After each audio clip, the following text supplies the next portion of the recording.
why taking a mechanism of MTOR and saying we should reduce dietary protein to improve longevity, how that's going to work. Not only that, would improve survivability across all-cause mortality in cancer.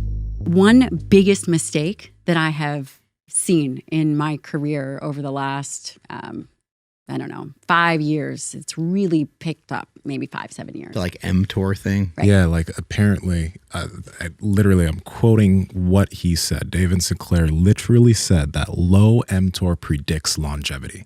And on your side of things, you're like, well, no, muscle. Let's talk about MTOR. Yeah. So MTOR is mechanistic target of rapamycin. It's in all cells. It's essentially been maintained over an entire human span. Mechanistic target of rapamycin is the key. It is a key trigger for this muscle protein synthesis. There's multiple ways to stimulate mTOR, right? So insulin stimulates mTOR. Amino acids, particularly leucine, is this stimulatory mechanism of mTOR. mTOR is exquisitely sensitive to different stimuli depending on where it is. So let's talk about mTOR in skeletal muscle. mTOR in skeletal muscle is exquisitely sensitive to protein. Specifically, mTOR, say in the pancreas or liver, is more sensitive to insulin, right? So the concept that mTOR is universal and overall you should decrease mTOR makes no sense. mTOR is in skeletal muscle very beneficial, stimulated by dietary protein, by resistance exercise, by insulin. Maybe that's why protein has this phase 1 insulin response potentially. mTOR is also stimulated by excess calories, excess carbohydrates, insulin, excess calories. So if you want to make a bigger impact, then why wouldn't you reduce insulin stimulation through dietary carbohydrates? Because then you are decreasing mTOR stimulation in liver, pancreas, all these other tissues. That would make much more sense to me than saying, no, it's dietary protein that is stimulating mTOR in skeletal muscle. Oh, wait, but also resistance exercise stimulates mTOR in skeletal muscle? So someone has to explain to me so I can understand why the segment would be, okay, well, it's the dietary protein issue. When excess insulin and excess carbohydrates and excess calories would be a much more potent and impact potentially in a negative way. Not only that, the big thing was like mTOR and cancer, right? mTOR is driving cancer. Well, cancer is a disease of the genome. And I just want to take a step back and think about it. So this is a disease of the genome. Also, what kind of cancer are we talking about? Are we talking about breast cancer? Are we talking about colon cancer? Are we talking about prostate cancer? Do you know what one of the biggest risk factors for all those cancers are? Obesity. Oh, yeah. So again, explain to me why taking a mechanism of mTOR and saying we should reduce dietary protein to improve longevity, how that's going to work. Not only that, what improves survivability across all-cause mortality in cancer? Anyone? Skeletal muscle. So muscle. So one of the biggest killers in cancer is cancer cachexia, which is this highly catabolic state. And we've seen individuals with cancer and it destroys their skeletal muscle. Cancer cachexia, the body can only lose so much muscle before you die.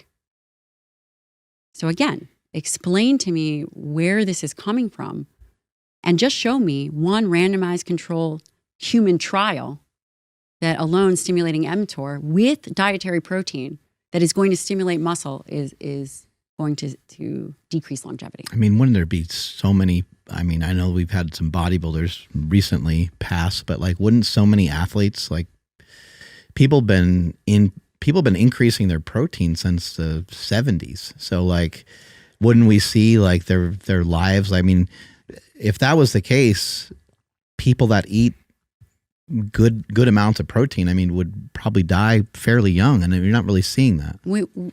Correct. And the idea, again, we are talking about, health span, and we're talking, bodybuilders, athletes are actually at the extreme end.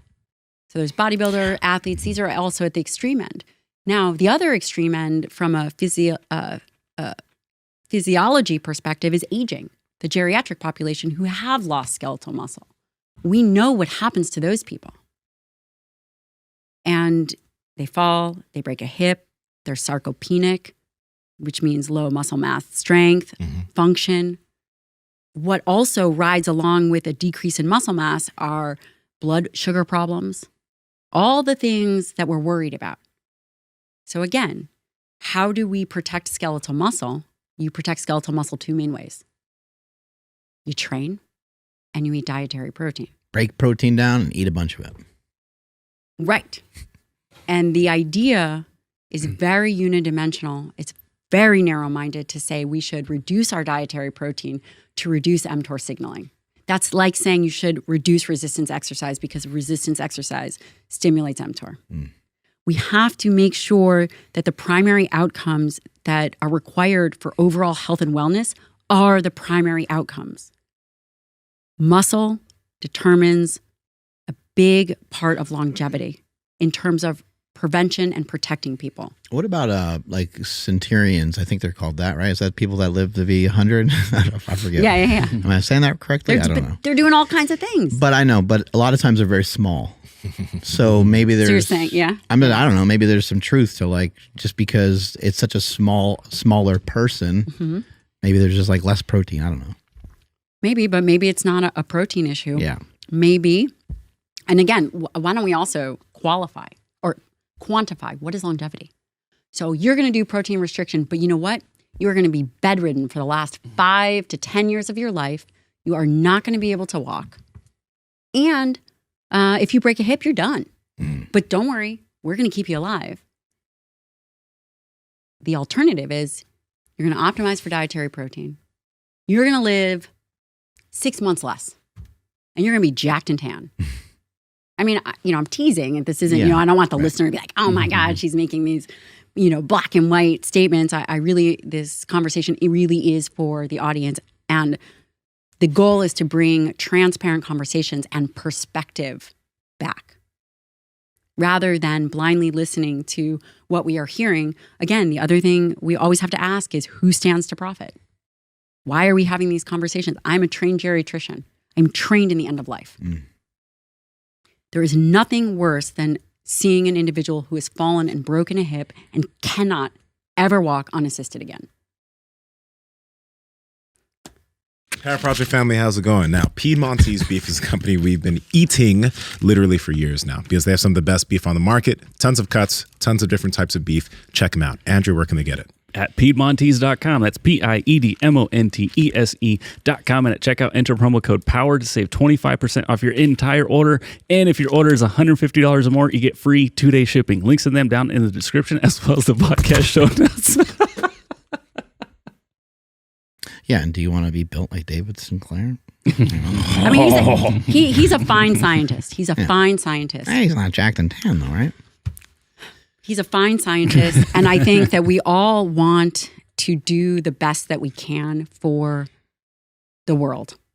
Right. However, there is a certain responsibility that comes with what are the other, what are the unintended consequences of the statements that we are making. This whole protein and cancer, give me a break. Yeah. It does seem though, like you mentioned the elite athlete and the bodybuilders on this side. I think when some people hear us talking about muscle and all of that, immediately they're like, well, look at these bodybuilders dying. Like, we're not talking about the bodybuilder who is on this cascade of other things to help them try to be who's that all big, natural? who's competing. I mean, sick. We've already passed that. Who's all natural? Yeah. I mean, we're joking, right? But yeah. But we're not talking about that. We're talking about somebody who maybe you're working, maybe you're using your body, maybe you're doing some resistance training, but you maintain protein over years. It's a very different type of individual. And that can lead to some longevity. Absolutely. And, I want to bring up something else that I think actually I have a podcast. Did you know I have a podcast? Yes, I'm aware. And my first episode, I try to hear both sides, right? The moment you stop listening to other information and other scientists is the moment that you should just hang it up, right? My very first guest on my podcast, which I'll just give you a plug here. It's a very creative name. You might not guess it. It's called the Dr. Gabrielle Lyon Show. Was Dr. Tracy Anthony, and she is an expert in protein restriction. She is a expert in protein restriction, dietary protein restriction. And we had a long conversation about these mechanisms that you're talking about. Sinclair and these other longevity experts are talking about. Now, this is a woman who, she's not on Instagram, or if she is, maybe it's a picture of pancakes, but she's actually in the trenches doing research. So she has funding and grants, and she's just pumping out papers. And one of the things she said is that if, you have to think about what your goals are.